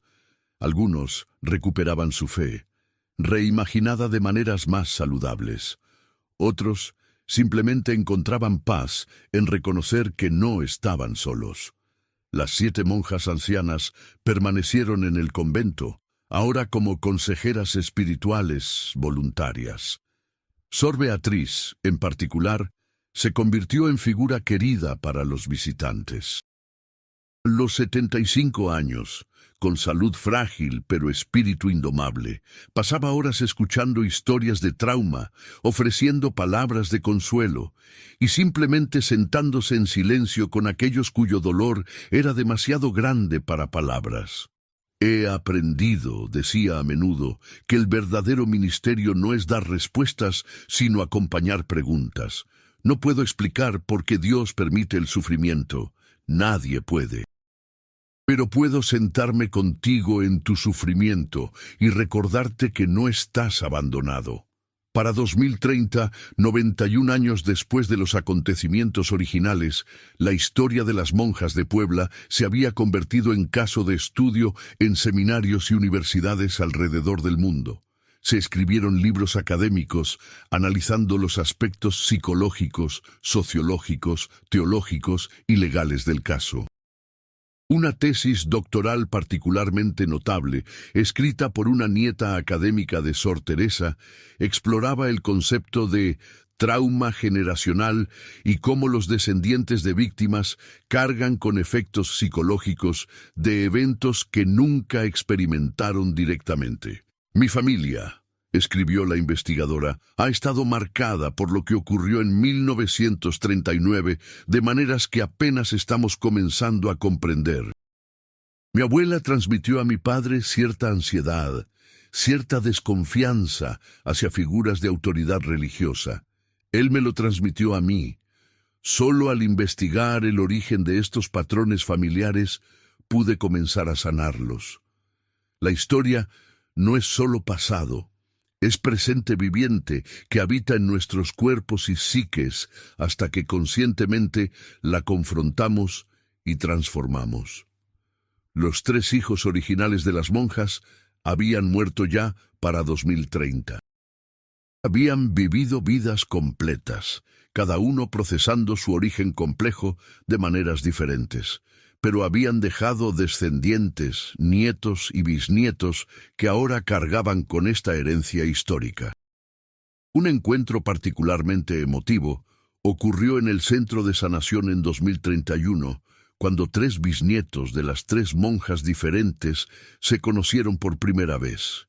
Eran primos de sangre que nunca se habían conocido, conectados por un horror compartido, pero separados por décadas de secreto familiar. Se sentaron juntos en el jardín del convento, bajo los mismos árboles que habían proporcionado sombra 92 años atrás, cuando todo comenzó. Compartieron fotos de sus ancestros, historias familiares y reflexiones sobre cómo este evento les había afectado incluso sin conocerlo completamente. Es extraño, dijo uno de ellos, un joven ingeniero de 26 años. Pensé que conocer la verdad completa sería devastador, pero en realidad es liberador. Finalmente entiendo por qué mi familia es como es, por qué ciertos temas nunca se discutían, por qué había esta tristeza subyacente que nadie podía explicar.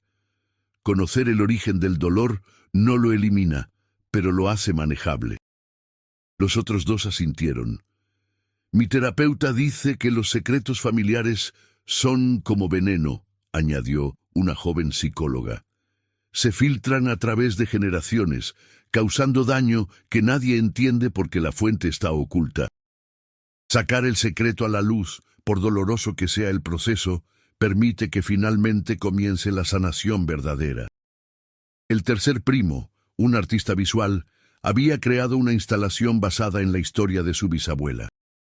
Hice una serie de pinturas llamada Agua Envenenada, explicó. Explora la traición de confianza, cómo las cosas que deberían nutrir el espíritu pueden ser transformadas en armas. Pero la última pintura de la serie se llama Agua Viva y muestra cómo el sufrimiento puede ser transformado eventualmente en fuente de compasión y sabiduría. Mientras los tres jóvenes conversaban, Sor Beatriz los observaba desde una ventana del segundo piso. Ahora tenía 82 años y rara vez bajaba las escaleras. Pero verlos allí juntos, representando la supervivencia y continuidad de familias que fácilmente podrían haber sido destruidas por el trauma, llenaba su corazón de esperanza. «Mira esto, Señor», susurró en oración. «Del horror más oscuro tú has traído luz, de la violencia y el abuso has permitido que emerja sanación y conexión. No pretendo entender tus caminos, pero puedo reconocer tu gracia, operando incluso en las circunstancias más terribles». Las campanas de la Catedral de Puebla comenzaron a repicar, marcando el mediodía. El sonido era el mismo que había resonado en 1939, un puente auditivo conectando pasado y presente. La ciudad alrededor del convento había cambiado dramáticamente, pero ese sonido metálico de campanas permanecía constante, llamando a los fieles a recordar, a reflexionar, a renovar su compromiso con la justicia y la compasión. En el archivo del Centro de Sanación, las cartas de las tres monjas descansaban en cajas especiales, libres de ácido, preservadas para futuras generaciones. Al lado de ellas estaban ahora cientos de otros testimonios, creando un tapiz de sufrimiento, pero también de resistencia, de fracaso institucional, pero también de individuos valientes que se negaron a permitir que el trauma tuviera la última palabra. El legado de 1939 era complejo. No era simplemente una historia de víctimas inocentes y un villano malvado. Era una historia sobre las limitaciones de las instituciones humanas, sobre cómo incluso las organizaciones fundadas en principios elevados pueden fallar terriblemente a las personas que supuestamente sirven. Era sobre cómo la confianza, una vez rota, requiere generaciones para reconstruirse. Era sobre la capacidad humana, tanto para el mal calculado como para la supervivencia resiliente. Pero sobre todo, era un recordatorio de que el verdadero horror no viene de monstruos sobrenaturales, sino de la monstruosidad que puede habitar en corazones humanos ordinarios cuando circunstancias específicas, ideología fanática, trauma no procesado, oportunidad sin vigilancia, se combinan de maneras letales. Y 92 años después, mientras Puebla continuaba su vida diaria, mientras turistas fotografiaban iglesias coloniales sin conocer las historias oscuras contenidas en sus muros, mientras nuevas generaciones nacían sin memoria directa de estos eventos, la historia permanecía viva en los archivos, en las memorias familiares, en los patrones de comportamiento heredados, esperando enseñar a quien estuviera dispuesto a escuchar. Porque las historias de horror real no terminan limpiamente. Se transforman, evolucionan, se transmiten de generación en generación. Y nuestra responsabilidad es recordarlas no por morbo, sino por advertencia, no para condenar, sino para aprender, no para abrir heridas, sino para finalmente, después de tanto tiempo, permitir que sanen verdaderamente. El sol se ponía sobre Puebla, tiñendo el cielo de naranjas y púrpuras como lo había hecho durante siglos. Las cúpulas de Talavera brillaban con luz dorada. Y en el convento de Santa Clara, ahora centro de sanación, las luces se encendían en las ventanas, prometiendo refugio a todos aquellos que cargaban heridas invisibles, buscando paz en un mundo donde el horror y la esperanza coexisten perpetuamente. Esta es la historia completa, desde el horror inicial hasta sus repercusiones décadas después. Una historia que nos recuerda que la justicia demorada no es justicia negada si eventualmente se logra el reconocimiento y la sanación. Una historia que nos enseña que incluso los traumas más profundos pueden, con tiempo y esfuerzo consciente, ser transformados en fuentes de sabiduría y compasión.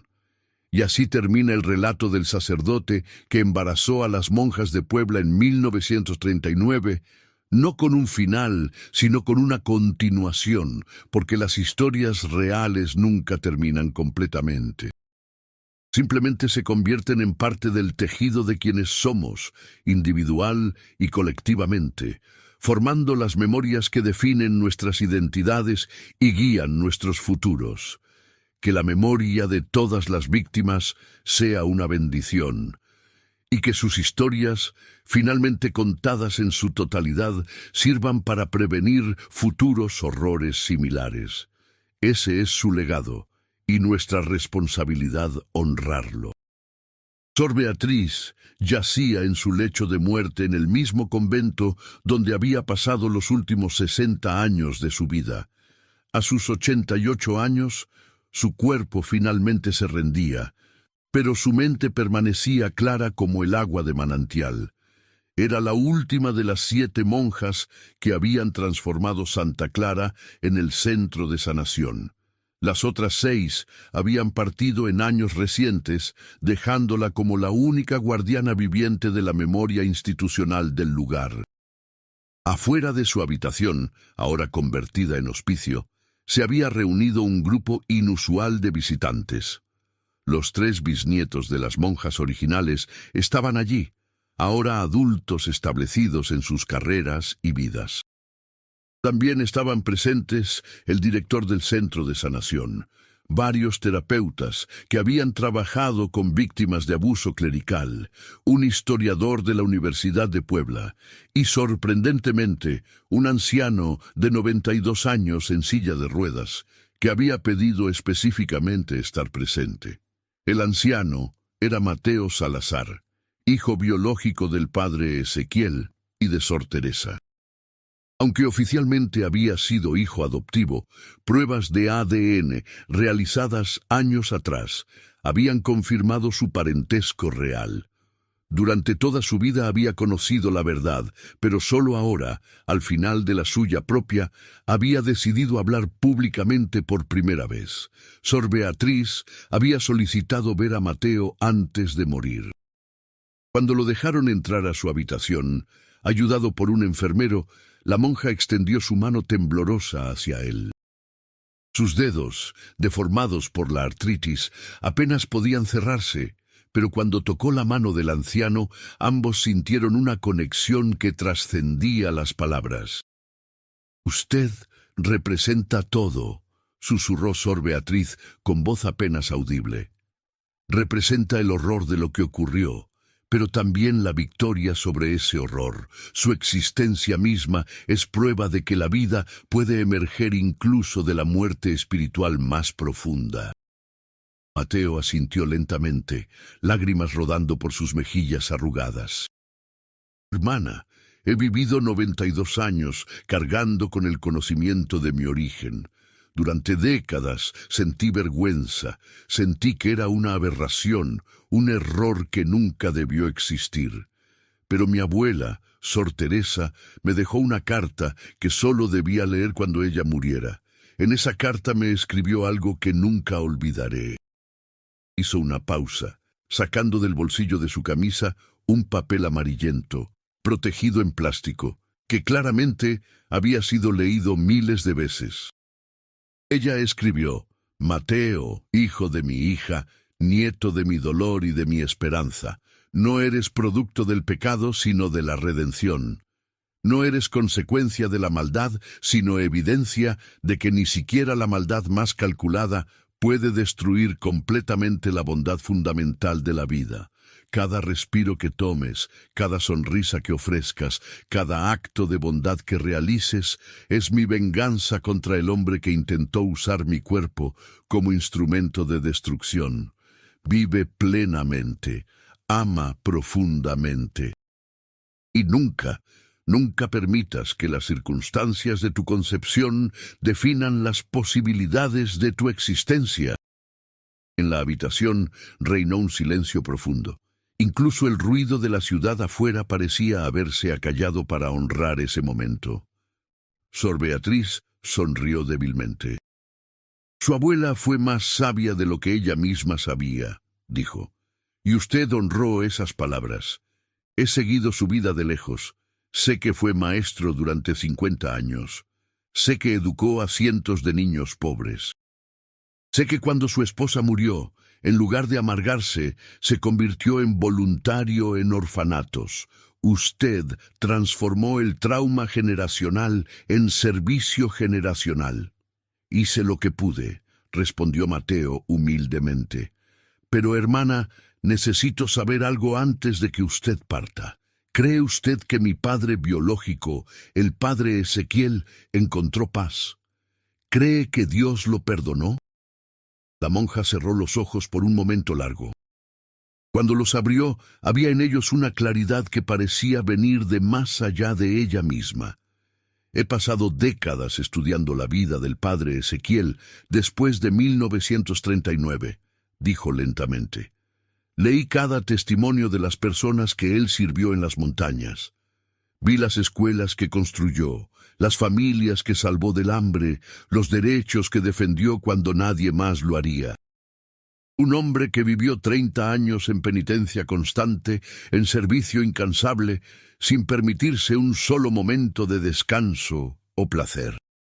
Hizo una pausa para recuperar el aliento, sus pulmones luchando contra la neumonía que finalmente la estaba venciendo. Dios lo perdonó. Hijo, creo que Dios lo había perdonado antes de que él siquiera pidiera perdón. El padre Ezequiel fue víctima tanto como las monjas. Pero la pregunta real no es si Dios lo perdonó, sino si él se perdonó a sí mismo. Y honestamente, no lo sé. Espero que sí. Espero que en sus últimos momentos, cuando murió en esa humilde parroquia, rodeado de los pobres que tanto amó, finalmente se permitió aceptar que había hecho suficiente, que su vida había redimido los actos que su cuerpo cometió sin su consentimiento. Mateo lloró abiertamente ahora. Nunca lo conocí. Murió 5 años antes de que yo naciera, pero siempre sentí su presencia, como un fantasma benefactor. Mi madre me contó que él enviaba dinero anónimamente para mi educación. Nunca firmaba las cartas, pero ella reconocía su letra. Hasta el final cuidó de mí desde la distancia, sin atreverse a acercarse por miedo a causarme daño con su presencia. Eso, dijo Sor Beatriz firmemente, es amor verdadero. No el amor romántico de los cuentos, sino el amor sacrificial que pone el bienestar del otro por encima del propio consuelo. Su padre biológico amó lo suficiente como para mantenerse alejado. Eso requiere una fuerza espiritual inmensa. Afuera de la habitación, los otros visitantes esperaban su turno. El historiador estaba grabando todo con permiso de Sor Beatriz, documentando estas últimas palabras para el archivo histórico. Los 3 bisnietos de las monjas originales se tomaban de las manos, formando una cadena humana que simbolizaba la supervivencia y continuidad familiar a través de generaciones. Cuando Mateo finalmente salió de la habitación, necesitó varios minutos para recomponerse antes de hablar con los demás. «Ella está lista», dijo simplemente. «Está en paz, y me ha dado paz a mí también». Los siguientes visitantes entraron de 2 en 2. Cada uno recibió palabras finales de Sor Beatriz, cada conversación adaptada específicamente a las necesidades de quien escuchaba. Al director del centro de sanación le dijo: «Continúe este trabajo. No permita que el cansancio o la resistencia institucional lo detengan. Hay millones de personas en el mundo cargando traumas de abuso religioso. Necesitan lugares como este, lugares donde puedan confrontar sus heridas en contextos sagrados, reclamados para la sanación en lugar de para el daño».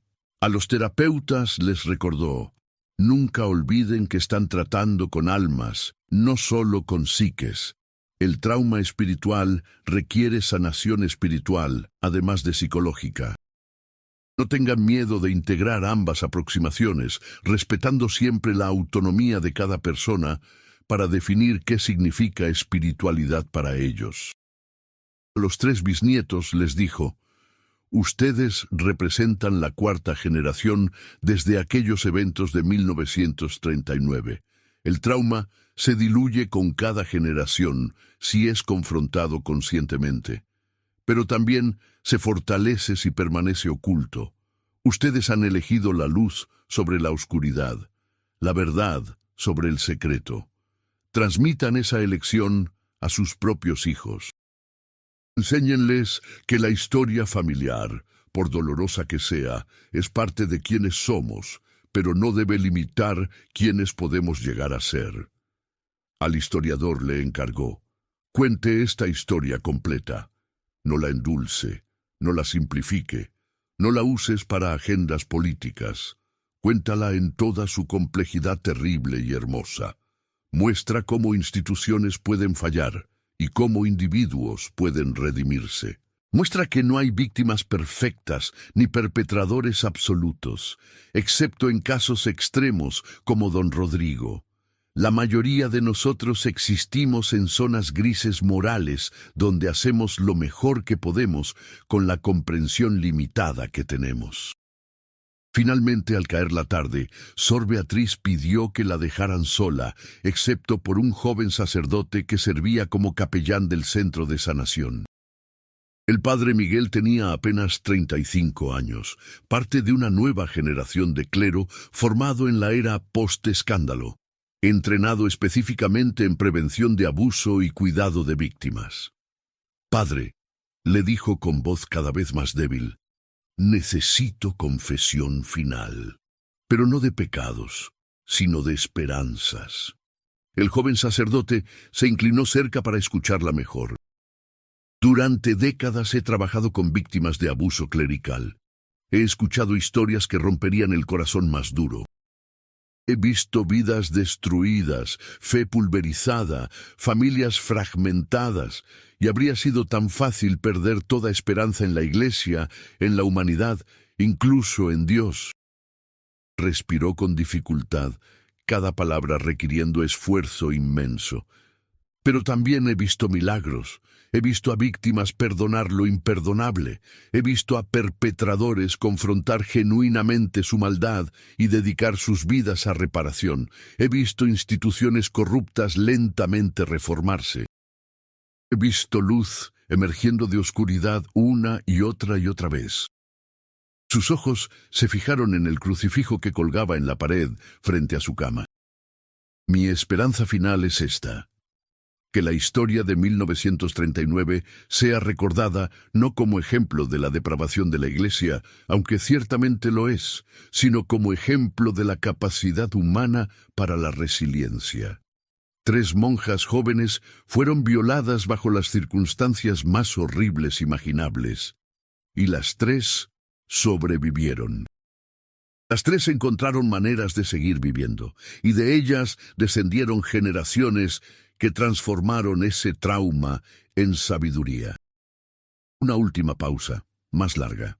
El padre Miguel pensó que quizás se había dormido o peor. Pero entonces ella habló nuevamente, con voz sorprendentemente clara. El verdadero horror no es el mal que sufrimos, sino el mal que permitimos definir quiénes somos. Las monjas de Puebla se negaron a permitir que don Rodrigo tuviera esa victoria. El padre Ezequiel se negó a permitir que su trauma lo convirtiera en monstruo, y 96 años después, sus descendientes se niegan a ser definidos por eventos que nunca experimentaron directamente, pero que heredaron indirectamente. Sonrió débilmente. Esa es mi esperanza, esa es mi oración final, que cada víctima encuentre su propio camino hacia la supervivencia y más allá de la supervivencia, hacia el florecimiento. Y que cada perpetrador enfrente justicia, pero también tenga oportunidad de redención si genuinamente la busca. Porque un mundo sin posibilidad de redención es un infierno, y yo me niego a creer que vivimos en el infierno. El padre Miguel tenía lágrimas en los ojos. Hermana, ¿hay algo más que quiera decir? ¿Algún mensaje final? Sor Beatriz asintió casi imperceptiblemente.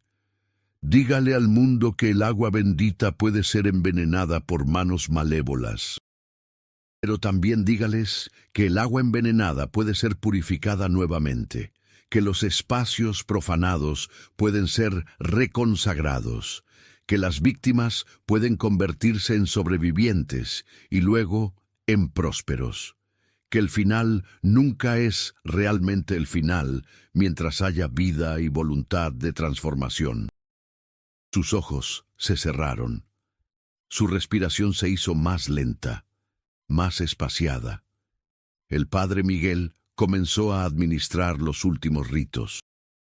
Afuera, en el jardín del convento donde 96 años atrás don Rodrigo había salido furtivamente después de sus crímenes, los tres bisnietos de las monjas originales se sentaron bajo los mismos árboles, ahora centenarios. Miraban el cielo donde las primeras estrellas comenzaban a aparecer. ¿Creen que valió la pena?, preguntó uno de ellos. ¿Todo este dolor, generaciones de trauma, sirvió para algo al final? No fue para algo, respondió otro. El sufrimiento no tiene propósito inherente. Eso sería justificarlo. Pero lo que las personas hacen con el sufrimiento, cómo eligen responder a él, eso sí tiene significado.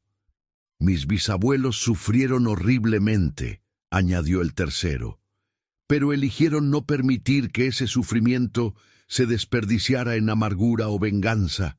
Lo transformaron, y esa transformación nos ha llegado a nosotros como herencia más valiosa que cualquier propiedad material. Dentro de la habitación, Sor Beatriz tomó su último aliento pacíficamente, rodeada de símbolos religiosos, pero más importante, rodeada de amor y respeto. No murió como mártir ni como santa, sino como mujer que había dedicado su vida a sanar heridas que ella misma nunca había sufrido directamente, pero que había comprendido profundamente. Las campanas de la catedral comenzaron a repicar, no para anunciar su muerte, pues nadie fuera del convento sabía todavía, sino simplemente marcando las 6 de la tarde, como habían hecho durante siglos. Pero para aquellos en el convento, el sonido tomó un significado adicional, despedida y bienvenida simultáneamente, luto y celebración entrelazados.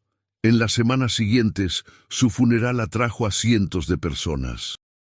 Víctimas de abuso que había ayudado, terapeutas que había entrenado, académicos que había inspirado y descendientes de las 3 monjas originales, todos se reunieron para honrar su memoria. El padre Miguel pronunció la homilía. En ella, contó la historia completa de 1939 una vez más, no para reabrir heridas, sino para contextualizar la vida de Sor Beatriz como guardiana de memoria y facilitadora de sanación. Sor Beatriz entendió algo fundamental, dijo desde el púlpito. Entendió que la justicia sin compasión es crueldad, y la compasión sin justicia es complicidad. Ella demandaba que los perpetradores enfrentaran consecuencias, pero también habría caminos para la redención genuina. Ella consolaba a las víctimas, pero también las desafiaba a no quedarse atrapadas en identidad de victimización permanente. Era firme y gentil, exigente y compasiva, realista y esperanzada. Después del funeral, el Centro de Sanación de Santa Clara fue renombrado oficialmente como Centro de Sanación Sor Beatriz del Rosario, honrando su trabajo de décadas. Los 3 bisnietos de las monjas originales donaron recursos para expandir el centro, agregando programas para víctimas masculinas de abuso que frecuentemente eran olvidadas en las conversaciones sobre trauma clerical. También establecieron un programa de becas para terapeutas de comunidades marginadas, reconociendo que el acceso a salud mental de calidad era a menudo privilegio de los ricos. Mateo Salazar, el hijo biológico del padre Ezequiel, vivió 2 años más después de la muerte de Sor Beatriz. En sus últimos meses, finalmente escribió sus memorias, un libro delgado pero profundo titulado Hijo del horror, Hijo de la esperanza. En él narraba su vida como descendiente directo del escándalo de 1939, cómo había procesado ese conocimiento y las lecciones que había extraído. El libro terminaba con una carta imaginaria a su padre biológico, nunca conocido pero siempre presente en su vida. Padre Ezequiel, no sé si hay vida después de la muerte, si tu alma consciente puede leer esto de alguna manera. Pero necesito decirte algunas cosas. Primero, te perdono completamente. Sé que tu cuerpo participó en mi concepción, pero también sé que tu voluntad estaba ausente. No eres mi violador, eres mi padre involuntario, y eso es algo completamente diferente. Segundo, te agradezco por cuidar de mí desde la distancia. El dinero que enviabas anónimamente me permitió estudiar, convertirme en maestro, salir del ciclo de pobreza. Tercero, quiero que sepas que tu vida de servicio después de 1939 no fue en vano. Inspiró a incontables personas, incluido yo. Y finalmente quiero decirte que estoy bien. Mi vida fue buena, amé y fui amado. Tuve propósito y significado. Tu peor pesadilla, que tu hijo cargara con vergüenza y maldición, nunca se materializó. Así que descansa en paz donde sea que estés. Tu legado es complejo pero no malvado, y yo, tu hijo, he encontrado paz con todo ello. Cuando Mateo murió en 2037, a los 94 años, fue enterrado en el mismo cementerio donde descansaban Sor Teresa, Sor Inmaculada, Sor Dolores, el padre Ezequiel y ahora Sor Beatriz. Sus tumbas no estaban juntas, habían muerto en diferentes décadas y lugares, pero simbólicamente reunirlos en el mismo camposanto parecía apropiado.